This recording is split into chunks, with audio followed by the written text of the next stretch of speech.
Disgrasya tungod sa pagsunod sa mga traffic light.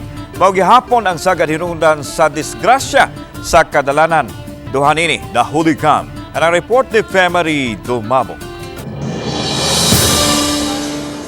Sama nining kuha sa CCTV sa may Cebu South Coastal Road habig sa eskina Dan Uldog. Din makita nga go signal ang padung sa amihanan. Makita usab sa CCTV nga hawan og kusog ang dagan sa mga sakyanan.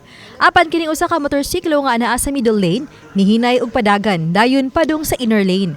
Ang motor nga naa sa inner lane nga kusog nagpadagan apan uwahi na kaayong naka-brake. Misangpot kini sa pagkadasmag. Samtang kining motorsiklo nga nagsubay sa inner lane sa Dan Uldog nga nagsunod sa puti nga truck nga mibalhin sa middle lane ug mipatubangan sa mixer truck.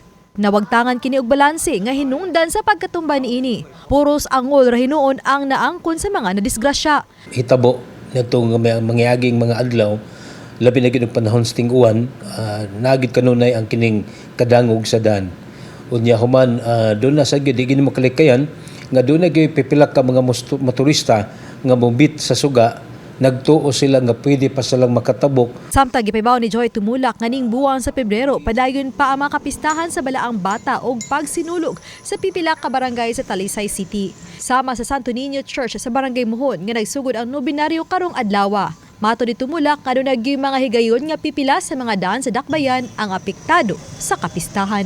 Awhag lang gid mi sa ato mga motorista pag monitor lang pagplano sa ilang mga biyahe unya amo ning i-post sab sa atong official Facebook page diri sa City Toda. Uban ni Godfrey Rilien, Femery Dumabok. Balitang Bisdak.